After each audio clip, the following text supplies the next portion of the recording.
What's up, guys? My name is Uncle Bobby, and welcome to our new show. Our new show, the man, the legend on my left-hand side, Mr. George Mienie, CEO of Auto Trader.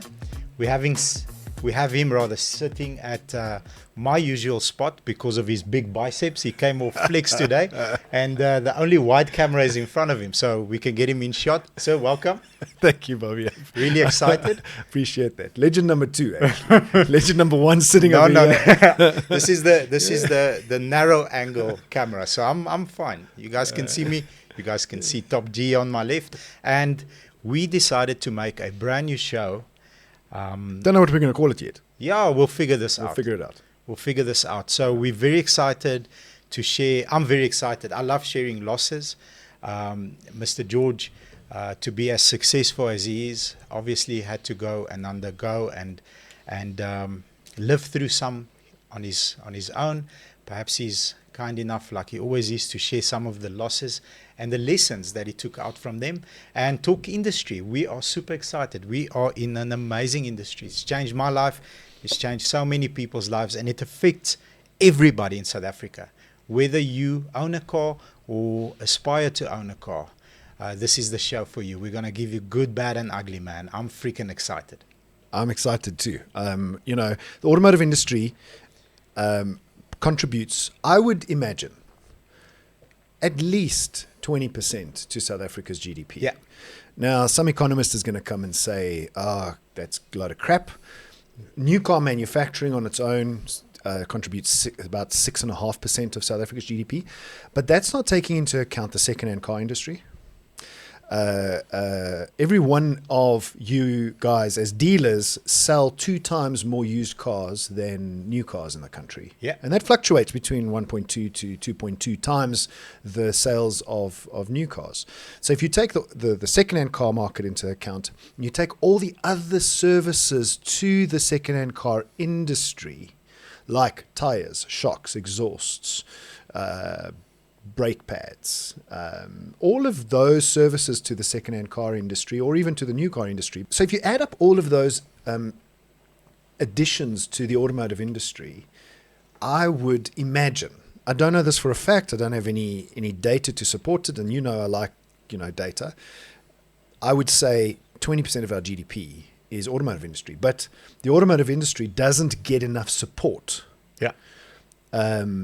Agree. Like other industries, like agriculture or other mining industries, the automotive industry doesn't get enough support. Here's an example. We're supposed to be following the rest of the world when it comes to moving to electric vehicles. Have you sold an electric vehicle off your floor? I've tried so hard. It's difficult to do. Very Second-hand hard. electric vehicles is a difficult place to be. Why? Because the consumer hasn't yet seen the benefit. The only reason that second-hand electric vehicles would battle to sell is because the consumer doesn't see the benefit. The value does not exceed the price. Exactly. Why is that? Support. Because the government hasn't provided the right incentives to stimulate that demand. Incentives in terms of making sure that the cars arrive via selling at the correct price. Yes. Not inflated. Yes. And there's a big elephant in South Africa, which is we don't have enough power for these things. Uh-huh. How are we going to power our cars? Well, I mean, that I'm a big electric car fan, but the vulgar mechanics of cash in many instances make it impossible for the average consumer. Yeah. And one thing the government hasn't done is just reduce the import tax. It's at 25%, whereas importing a regular ICE vehicle is 18%. So huge difference. It's a massive difference. Yeah. So our automotive industry is massive, but not getting the support, I suppose, is my point. Good. I want to jump into straightforward good, bad, and ugly currently. Good, bad, and ugly in our industry, in South Africa, I think the people that are going to watch this episode's lives, good, bad, and ugly. I'm gonna throw forward the 3. Perhaps you've got some to add, and we can unpack them. Uh-huh. So good.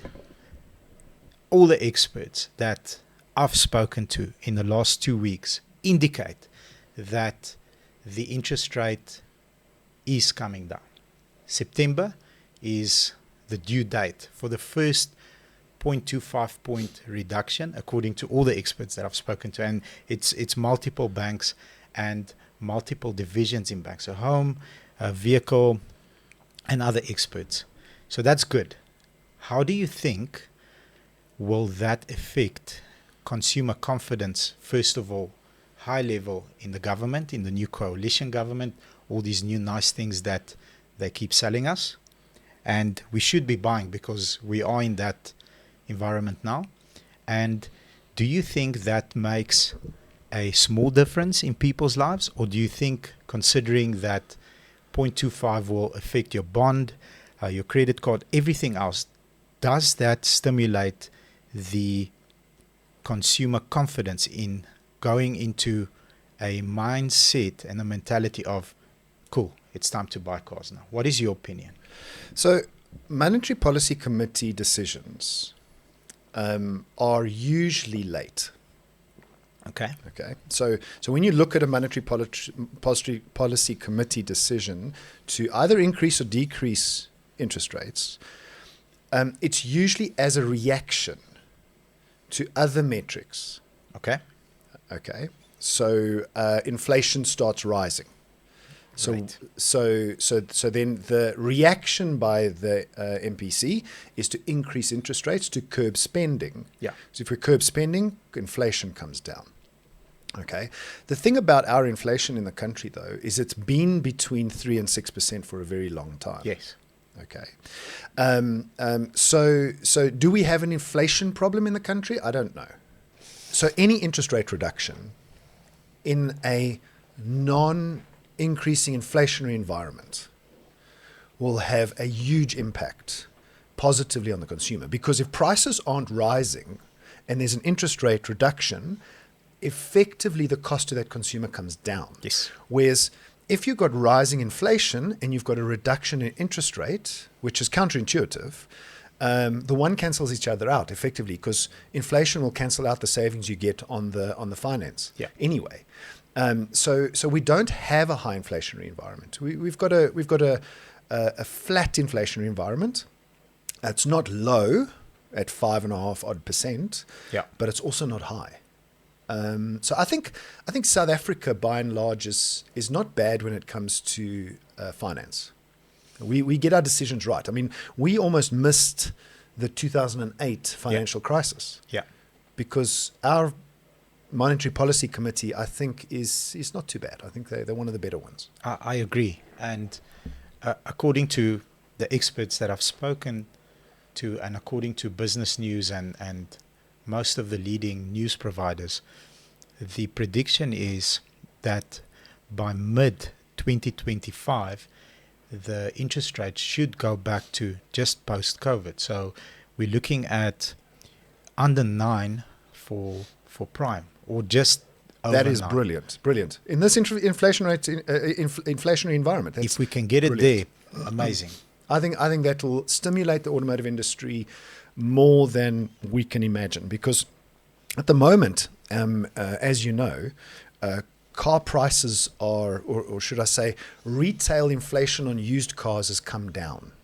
Yeah. Which means that realistically, used car prices are coming down. There's downward pressure on used car prices over the last probably 6 to 8 months. So as prices come down, if interest rates come down at the same time, there will be a period of time, like a window, where lots of stimulation will happen until prices start rising again because of demand. Yeah. I can't wait. There's an opportunity to make a bomb in that period, whether you're a consumer or whether you're a retailer. Yeah. You just got to watch that interest rate, watch used car prices, and you can trade yourself into becoming rich. 100%. And from a consumer point of view, you will be able to buy a vehicle that's potentially not attainable right now because prices are high, because the demand is there. And as the interest rate starts falling down, demand also falls down. That window of opportunity, you'll end up being in a cool situation where you can you can pay the same installment for your 3 Series onto a 5 Series by trading up. I'm very excited. Our database better get ready. Okay, what's up, guys? We are back. We had some equipment issues, so we've got extra mics. That's why the cups appeared. Yeah, cups in the set. Like a good transition. Yeah. And we figured out, Elsie took the equipment home. She did privates on the weekend, dropped some of the stuff. Now it's damaged, but we'll make it work. Thank you, Els. You're welcome. All right, so good. Interest rates are, I'm going to say it. Primed to come down. Yeah. Primed to come down. Did you catch that? Guaranteed. Primed. Guaranteed primed to come down. So prime will come down. The bad. And I think this is a subject that I'm really excited to unpack is... I'm scared. No, don't be scared. I'm really excited. Every morning I say something to myself. Body of an athlete, mind of a stoic, spirit of a fucking warrior. And the reason I say that to myself is because a couple of years ago, I didn't, not that I do now, by no means, but I'm in pursuit of a body of an athlete. I was overweight and self-love wasn't there. Mind of a stoic because so much shit has happened over the past 2 years, not only to me, to people I love, to South Africa. And spirit of a fucking warrior, because no matter what you throw at me, I'm going to just come out better. That's the mentality I tell myself. And looking up to you for a while, I know that you believe in most of those analogies as well.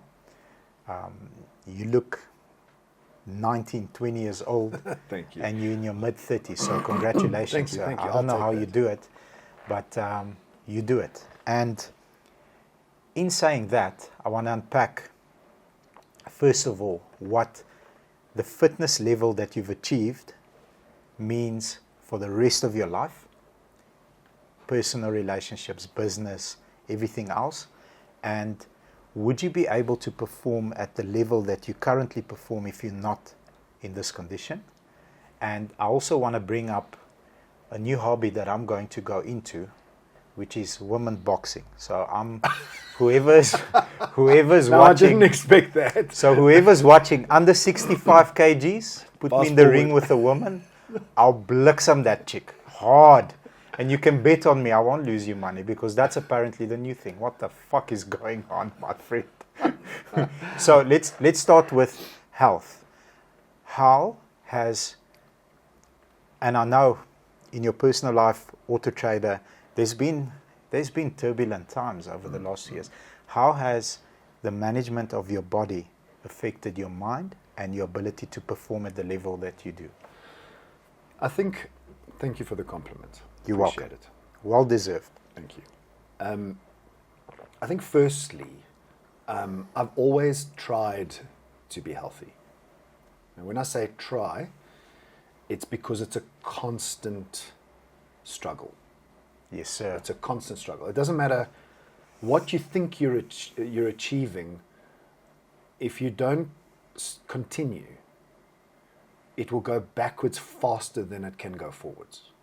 Yes, makes sense. So it's a constant struggle. So I've tried. I've always tried. And it's been up and down like a heartbeat. In my early 20s, I was an endurance cyclist. Yes. And I think because of the company I kept, those people around me, who at the time were very religious and very health conscious, influenced my mind Programming. to my programming to constantly think about health. What am I putting in my mouth? What am I eating? What does this mean? I think I've got good metabolism anyway, but you can't rely on that. I don't think it's, especially when you start getting older. Agree. So I was an endurance athlete. And because I was an endurance athlete, I wanted to get better and better and better. I didn't want to be a professional cyclist. It wasn't my thing. I did all the Arguses and the 94.7 and I did them. but I wanted to improve. Matthew McConaughey does a good speech that I often refer to, and that is every week, every day, every week, every month, the person you should be chasing is yourself in 10 years' time. Phew. And so I read more and more and more and started to become more interested in longevity. Okay. Okay, so that became the driver. Was, hold on, you're going to die. And I think that humans don't come to grips with their own mortality enough. We're all expiring. We're all going to expire. You're all going to be in the fucking ground at some point. And guess what? Within 2 generations, no one is going to remember your name. Jeez. No one. If you think about anyone that has passed on in your life, Yeah, 2 generations. You're 100% correct. how quickly do you stop talking about that person? Do they disappear out of conversation? It becomes something you have to keep alive with effort. Yeah. Now imagine that in 1 or 2 generations' time. George, who's he? Bobby, who's he? I mean, how often do we talk about Nelson Mandela? Not often enough Less anymore. and less and Yeah. less as time goes on. And he was an icon. So longevity became quite an important thing to me. And so I stumbled across, I think, what is the real essence of living a long health span. So I think we can extend our lives to the max, whether it be 80, 90, 100 years, but none of us want to be frail for 20 years. Absolutely. Hell no. So that became something I was very interested in. And you can. And it comes down to one simple principle. And then there's downstream effects. And that simple principle is muscle mass. Over one's lifetime, humans' muscle mass deteriorates and then can't be rejuvenated once you get old. It's difficult. You can, but it's difficult. So the best principle that I've found to focus on is increase muscle mass early, Yeah. so that as that decline happens, Takes longer. you take longer to not be able to walk, to not be able to lift things, not be able to jump, walk upstairs. And so you get to the end of your life and then suddenly you're gone. Boom. Boom. That's, for me, the objective. But what I discovered is that there's downstream effects. And that is mental clarity, Okay. hormone balance, confidence, Absolutely. energy. Amazing Energy is side a effects. massive side effect. Constant energy, all the time. And those downstream effects have now become the drug. After the initial drive was longevity and how do I keep myself healthy to live as long as possible, now other things are the reason. It's the downstream. Well, I want this energy. Yes. And then when you go and eat crap for a weekend, what happens? You have to pay. You pay. Everything has Pay a the cost. piper. Exactly. So the energy and the constant energy. Amazing you bring it up. I come into work 7 o'clock. We start training with a sales team. So we do objection handling, lots of stuff. At the moment we actually don't have enough time in the morning to do all the things that we need to do. Anyway, then at around 11 o'clock, I see Vince for the first time. And then he'll tell me, you didn't train today. Just by looking at me, he'll tell me you didn't train today. Then I'll say, yes, I didn't. He can see me. I didn't train today. The company performs differently when I go and start my day at the gym. I've made a commitment to myself. We'll get into your physical training program, but I've made a commitment to myself that I'm a 7-day-a-week training person.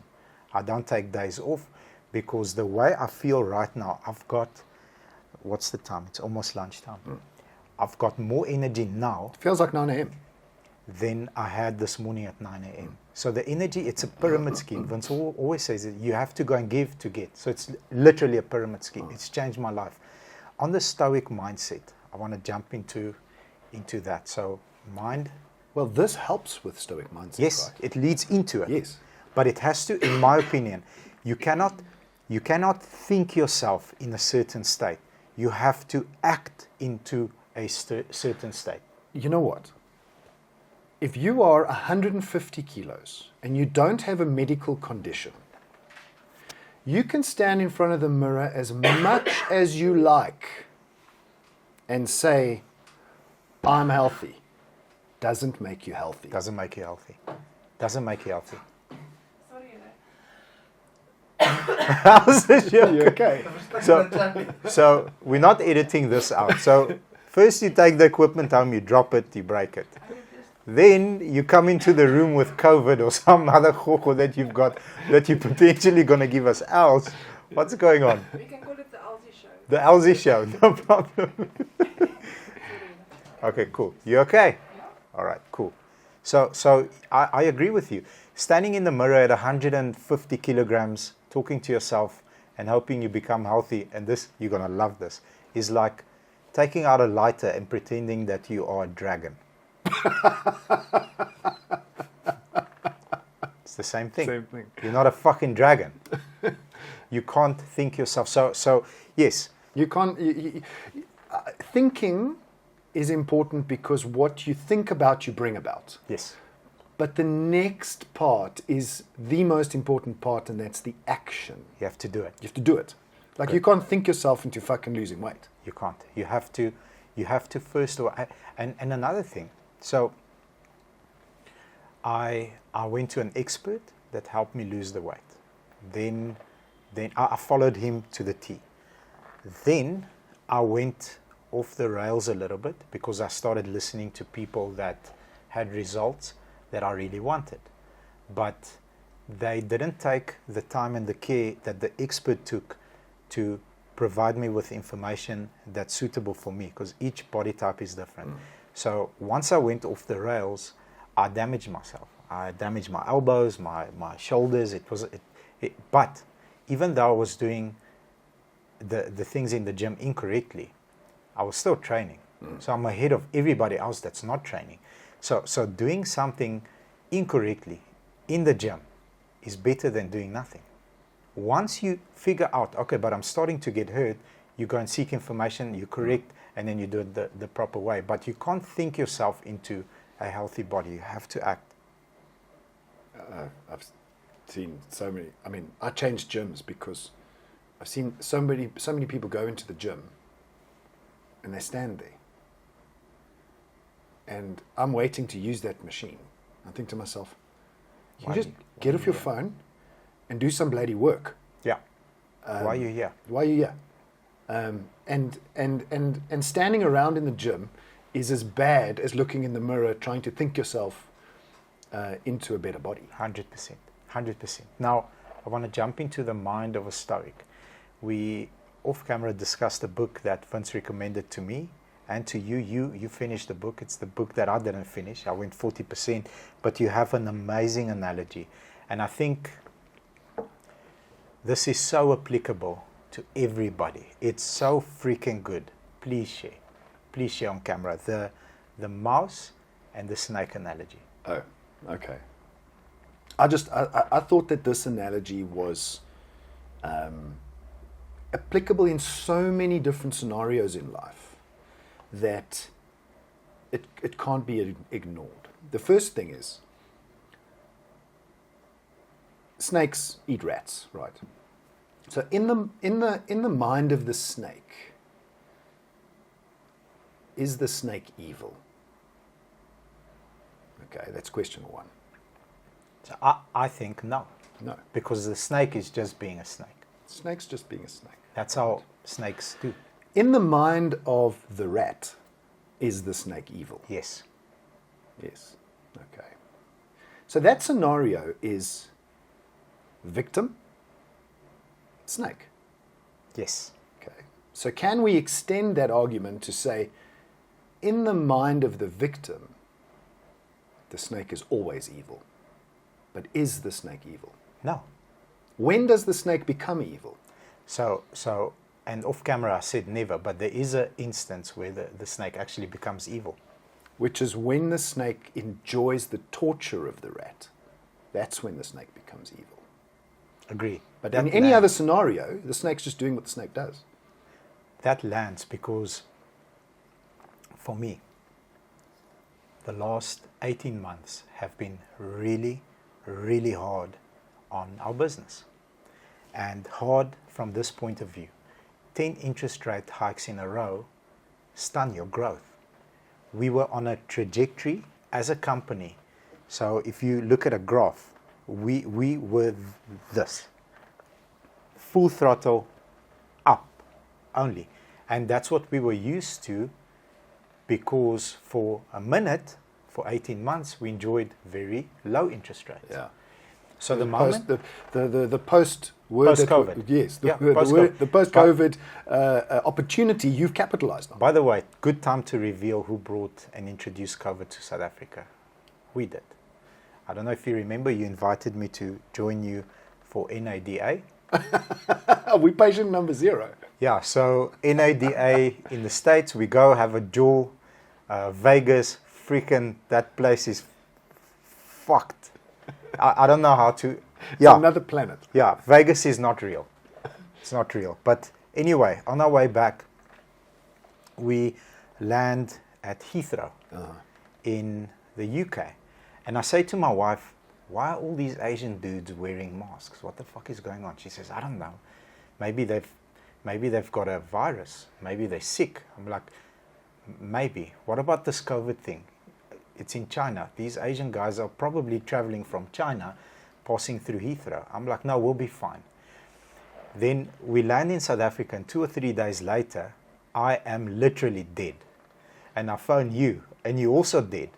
So I ask Mr. George, sir, are you going to test? He says, I'm not fucking testing. I'm like, I'm not fucking testing either, because what if if I die of COVID, it's fine. I don't want to know I have COVID. It must just take me. So I think we brought COVID into the country. Patient 0. Patient 0. But back to the snake and back to the victim mentality.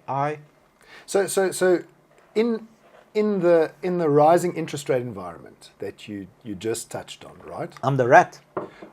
So is the system evil? No. So are the banks evil? No, they're trying to curb inflation by increasing the interest rate. But all the dealerships that are not winning in this environment, do they have that rat mentality? Yes. Yes. Victim mentality. I speak to them every day. You know who you are. But that's the subtle flip. Yes. Is the rat can avoid the snake by not having that mentality. Yes. And because we find ourselves in that environment, so do our clients. Conversation we had yesterday, perfect conversation, of someone being a victim, having the rat mentality, seeing me as a snake. Yeah. He says to me, Bobby, I will not sign for a cent over 5,700 Rand. I said, no problem, sir. I'm your guy. We go, we fight the banks to the lowest possible rate. We stretch the term. It's 5,870 Rand. So it's 170 Rand more than the target that the victim set for me. So I said, okay, cool. Now, I've looked at his financial situation. He's in a good place. He has set an imaginary target that if I go beyond that, he's not buying the car. And if I present it in that way, both of us lose. And here's why both of us lose. In my mind, I know that the vehicle has been prepared to the extent that no one else will, and I'm giving him the best product. I'm taking care of him and his family. And in his mind, he set a bar that I should jump over or else no deal. So I say this to him, sir, no problem. It is 170 Rand over your target that you've set for me. But once a month, every month, you can come to Mit Mak Motors. This is where I sit. I'm always at work. A day or two before your debit order goes off, and I'll give you 170 Rand every month, if it's that much of a big deal to you. 170 Rand is nothing. It's not money. It's not real. Wake up. You're getting the car of your dreams, and you have to pay 170 Rand extra. Would you like me to write it on the letterhead and send it to you on email that I'll give you the, no, Bobby, it's enough now. Stop making jokes. Let me just sign for the car. So sometimes telling the rat that, listen, your job is to get the fuck away from the snake, and the snake's job is to eat you. Now we understand who does what in the room. Well, I think sometimes the rats are like, here I am, please eat me. Yes, because they don't understand the big picture. Yeah. Vince brought up something a little bit earlier on as well, is that okay, so elevate your thinking now to an eagle. Now suddenly, who the fuck's the snake? A victim. The victim. Amazing. There's always going to be somebody bigger. There's always going to be something that tries to derail your plans. Wake up in the morning, you don't feel like going to gym. 4 o'clock. Don't be a little bitch. That's what I tell myself. That every time. Don't be a little bitch. And then I get to decide, what am I? The rat or the snake? The rat or the snake. Amazing. I'm loving this conversation. Back to women's boxing. Any scouts out there under 65 kgs? I'll do the cut. I'm in. You guys can bet on me. I'll donor every chick that's under 65. What do you think of what happened? I didn't see it. I haven't. I'm ashamed to say I have not watched any of the Olympics. I'll give you a 30-second. I believe the opening was bad. Yes, no, that's messed up. But the boxing match I'm referring to is a biological male was allowed to compete against a biological female in a boxing ring. Was she bigger than him? Same weight. Same weight class. But I mean bone density, muscle density, testosterone levels, all these things that were created by God, our creator, have an effect in a boxing match. Who won? I think it's 36 or 46 seconds later, the dude hit the lady so hard that she started crying for the corner to please come and help her because he was going to fucking kill her. How is that allowed? No, that shouldn't be allowed. I wish I could go back in time and take bets and maybe bet a few bucks on the... Elsie, why are you laughing at me? It's fucking ridiculous. Like, can somebody that has decision-making power just be shot or something needs to be fired so that these things are not allowed? Because it's all funny and it's conversation. Yeah, until it gets real. But if I put myself in the shoes of the lady who trained her entire life, to be able to go to the Olympics, you have to dedicate your entire life to the sport. And you end up fighting a dude and you've trained your entire life. How does that even... What the fuck? I didn't even know that this was a sport. Okay. Spirit of a warrior. I would like to ask you about failure. So I know there's no victim card in any of your pockets. Failure. Do you see failure as, I have to go through this, I'm happy I'm going through this, and it's just sequencing of moves that I've made incorrect to end up here and it's teaching me a lesson? Or do you see failure as, damn it, I feel like I could have enjoyed life a little bit better had I not experienced this? How do you process failure? Fuck, that was dumb. How do I not do that again? Okay. So blame yourself inwards. I like it. Good. Spirit of a fucking warrior. What do you think about the future of our country, the future of automotive, the future of the planet? The answer to that question lies in how one wakes up in the morning. I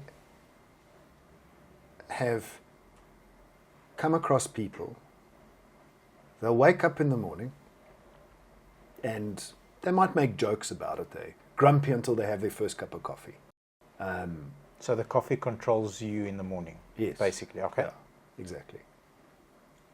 But when you open your eyes, the fact that you fucking opened your eyes Is a blessing.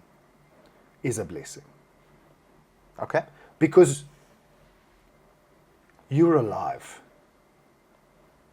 You've been allowed to live another day. Nobody's attacked you in the night. Nobody's taken your life. Oh, they won't. Look at those guns that you've got, that you brought along with you here today. You're alive. Yeah. Okay. So your next decision is the most important decision. And that's be happy. Okay. Don't wake up grumpy. And it's a decision. It's a decision. You consciously have It's to not make. it's not a feeling. It's not being happy is not a feeling. Yes. Wow. It's a decision. Being happy is not a feeling. It's a decision. Yes. Decide. All the positive reasons. That's a gold drop. Elsie, if we can have like an explosion out of my hand. 1, 2, 3. Being happy is not a feeling, it's a decision. And it comes from you. Because everything then flows from that decision in the morning. Fucking love it. So I like to see myself as an eternal optimist. Okay. Okay. What I mean by that is, I know there's lots of negative things. You can't be stupid, because if you're doing 120 k's an hour in a car and there's a tree over there and you're going towards it, guess what's going to happen if you don't avoid it? You'll die. You're going to hit the fucking tree, right? That's 10 negative. out of 10 times, yes. That's Yes. negative. Yes. Okay. So there's lots of obstacles in the world. But the spirit of optimism doesn't see those things as things that will stop you. Optimism is about finding a way around it. You're not trying to remove the obstacle. The tree ain't going anywhere. Yeah. But you got to find a way around it. And for me, that's optimism. Optimism is not also sticking your head in the bloody sand like an ostrich. Yeah, that's just being dumb. That's stupid. So, the analogy of, if I can't see it, it's not there. Yeah. Yeah, no, Like, it's there. that's stupid. You're going to hit the fucking tree. Yeah. But optimism is recognizing the obstacle, recognizing the thing in your path, but realizing that it's a path and there's something on the other side, and going around the obstacle. Love it. Love it, love it, love it. Dropping bombs here. Love it. Love it. I want to ask you something else. I want to get back to good, bad, and ugly. Ugly. Back to automotive. Because this has been fun. When we visited the States and I saw how connected everything is, and connected everything is for most of the people that are going to watch the show, normal for us in South Africa until the day that I saw what normal for them was, is you come in, you give your ID number, all your documents, then they go and check against your ID number, your income, your proof of address, etc. And then the bank makes a decision whether you can afford the car or not. This is a lengthy process. As slick as it's become and as fast as it's become, it's very slow compared to the States. And that's on the finance side. On the transparency side, which big ups to you, you've absolutely, in my opinion, you've taken many risks in your career. One of them was transforming Auto Trader, the magazine, into a digital product, fully digital product. And and just dominating that space by risking it all at a time when, I mean, Auto Trader Digital was a couple of years old, and I'm at that stage, I'm very young, and I'm still saying no to internet advertising on Auto Trader. I like a book because the customers come and buy a book, and then I love the pricing strategy. Like the glossy part in front is where all the heavy hitter dealerships, and I want to be just behind that because I don't have the 50 or 60 grand to be on the front page, because that's what it used to cost, if I remember correctly. You're right. Those years. Yes. And you said, this works really, really well. Like, it's absolutely incredibly profitable. Let's just chuck it away and let's put it onto digital. A big risk. Worked out. You did fine. Well, I mean, it's like if you're running away from something that's chasing you, and you get your arm caught in something that can't get out, cut your arm off. Yeah, and I love the analogy, because the internet was chasing you, and people spent more and more time online, and more people started having access to internet. And I mean, it was going there anyway, but just to take the risk is to take the leap of faith to say, this is known, this is unknown, but I know in the near future this is going to be the norm. Yeah, I mean, I think the biggest thing there is, and this has happened across the world with different industries. You know, one of the big industries that this happened in was mobile phones. And when you have revenue tied up in a particular technology, now magazines are technology. Yes. It's analog, but it's still technology. And in my opinion, a magazine business is a lot more complex. I'll give you my opinion. I might be wrong. Website's simple, yes. It's compared to a magazine. You're absolutely right.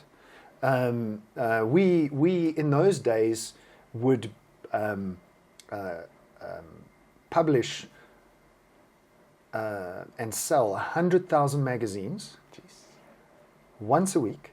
Distribute to 5,000 retail stores in South Africa. Jeez. The limiting factor in South Africa was there was no printer that could print more than 1,000 pages for us. Okay, so the limiting factor was the binder. Wow. Okay. A printer in South Africa, Palweb printers, who we used to print with, imported a binder for us. To be able to print up to 1,000 pages, or bind. Sorry, a binder to be able to bind. Printing's not the problem, because they the binder was the binder was. Is that business still around? Yeah, Pal's still around. I think they've diversified. Okay. But the binder was the problem, because it was what we call perfect bound, glue on the back. You've seen those kinds of magazines. Yes. So the limiting factor was the binding, and on some of our bumper issues, we get close to 1,000 pages. Jeez. So our commercial magazine, the removal of the commercial vehicles into a separate magazine at that time was called Commercial Trader, was a move to reduce the size of the magazine. Because you couldn't make it more because than 1,000 cars were pages. getting so fat. Gotcha. Making the magazine so fat. So otherwise we would have left trucks inside there. But the limiting factor was the binder. And in those years, we had hundreds of millions of rands tied up in that magazine. And we could print and bind up to 1,000 pages, which was approximately 10 to 12,000 vehicles. Maximum publishing in 1 week.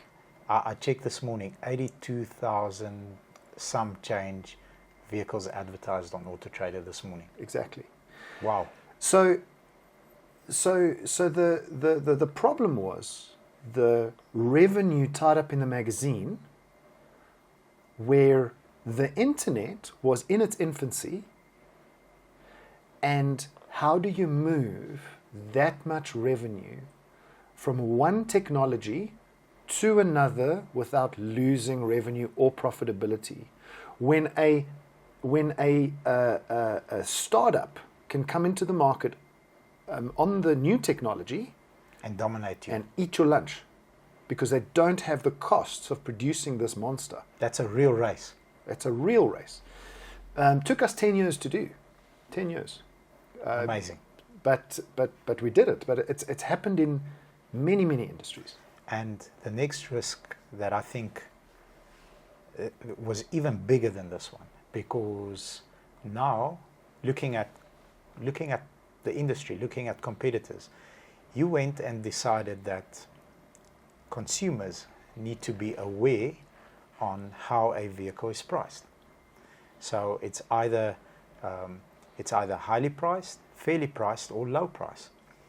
And the danger that you had to process, the risk that you had to process in your head was, what if we lose 50% of our customers? And 50% of your customers is the dealer network. The other 50%, am I reading it right or wrong? Yes. The other 50 is the community that buys the cars on the platform. Well, I mean, what we describe ourselves as is a two-sided platform marketplace. Yes. And if one gets into the marketplace definitions and dynamics, two-sided marketplaces, always one side's monetized, the other side is subsidized. Yes. It's called subsidized and monetized two-sided marketplace. Our subsidized side is the consumer. The consumer doesn't pay to view or browse the vehicles. The dealer pays to get access to the subsidized side. That's Correct. the monetized side. Correct. And there's plenty of examples of two-sided marketplaces. Tesla's charging network is another example. Yes. You've got supplier of electricity, user of electricity. And so you've got a two-sided marketplace there. Sometimes both sides are monetized to a certain degree, but most of the time one side is heavily subsidized. In our case, it's free. Yeah. And so you have to walk this tightrope in the middle of, as you put it, the car buyer, the consumer, and the car dealer, the monetized side. You can't. There was a competitor, I won't mention their name, who was our number one competitor back in the beginning of the internet. They're nowhere now, or hardly anywhere. Yeah. What did they do, in my opinion? What did they do? They built their business around one side of the two-sided marketplace, which was the dealer. Yeah. Our money is coming from the dealer. We'll build our business around the dealer. Wrong move. Wrong move. So what we have to do is we have to build our business predominantly around the consumer, taking into account where the dealer is on the journey. Absolutely. And where we are on the journey. And that's a very, very tight rope to walk. And we've had conversations around this. The moment that you put the consumer first, you always win. Yeah. Even if it's not short term, long term, you always win. Yeah. And that's the ugly part of the discussion I would like to bring up today and have your opinion, is currently the infrastructure and the access to information in our country does not allow the dealer network to put the consumer first. And I'll elaborate, and potentially in the future, with your help, we can resolve this problem. But I want to bring it up because it's very important that people are aware. In the States, I'll go States. So who does it the best? How does that look like? Where are we? How do we bridge the gap? So the States, very simple. On the platform, you are very welcome to click a button, and at a small fee, you get access to the entire history of the vehicle's Ownership and condition, including accident damages. And it's transparent, it's there. This car was involved in 2 incidents. The first one was X amount to repair, the second one was X amount to repair. It's right there. How many owners the vehicle had, boom. Who was the previous owner? And currently in South Africa, ugly practice that's happening right now is the insurance companies are declaring vehicles uneconomical to repair, yet they are not being written off, meaning they are still pushed into the market as used Code 2 cars. Then, how does that happen? Well, above 2 weeks ago, this actually happened today. I shit you not. 2 weeks ago, I'm in training, and I had a manager that I fired long ago. I haven't spoken to this young man for probably 4 years. During training, my phone is turned this way, and I don't pay attention to it because my focus is the 45 people that are in the room. My phone is turned around, and this specific person sends me a message. He says to me, Bobby, your father was just in a car accident. Please give him a call. I'm not lying to you. I said, I'm so sorry, I have to step out. And as I phoned my dad, I can hear he's not all there. He's rattled. Yeah. I said, Dad, are you okay? He says, Bob's my boy, I'm okay. I said, okay, I know where you are. Just hang in. I'm on my way. He says, I'm fine, thank you. I said, is anything broken? He says, no, I'm okay. I'm okay. Jump in the car, and I speed off to him. So he took home, he needed to bring something from home to the dealership, a Mercedes-Benz X-Class double cab bakkie. And on the way to work on Soutpansberg, someone did a U-turn in front of the car that he was driving behind. That person hit him, and then my dad went probably 70, 80 kilometers an hour into him. Sure. So the airbags exploded, his nail was bent backwards, but he was fine, just a nail. So here's what happens with the insurance company now. They declare the vehicle uneconomical to repair. They presented us with an offer where we're going to lose on total cost of the vehicle to what they're paying us out is 10% of the damages plus a 10,000 Rand compulsory access, something like 60 grand. So they're paying us out 400 and something thousand Rand, 60,000 Rand we're going to have to take a loss. That vehicle is going to a platform that sells vehicles that have been in an accident and will be sold as a used car. It's uneconomical to repair, but it's not written off. Now here's why this is important. Can that vehicle be repaired? Yes, 100%. The trouble that I have is the person that buys that vehicle and repairs it, will they repair it to OEM standards? Will it have airbags? Will they deploy if the vehicle is in an accident? My dad's fine, just a nail that went backwards, and he was rattled because I've literally found him a couple of seconds after he had an accident. But if that car is involved in an accident again and the airbags are not there, he can sustain damage. And that is the ugly part that we find ourselves in. And I know I'm bringing it up, and hopefully with your help in the future we can have access to that information, because it's important. Customers are buying these cars not knowing they were uneconomical to repair. So I think the path that we're following, and I say following because other countries in the world have done this, so it's not rocket science. And you mentioned the word earlier on, and that's transparency. Now, transparency is a big word, right? Glass is transparent. Doesn't mean you can walk through it. Yeah. Transparency, if we just unpack it into its various boxes, the first element is what I call listings transparency. Yes. Which is transparency around everything related to that vehicle. Okay, and that's what you're talking about now, listings transparency. Probably one of the most important of the three. Agree, yeah. Is listing transparency. And that's, and I'm not talking about the price of the vehicle, I'm talking about the vehicle itself. We don't have enough transparency of vehicles in the country.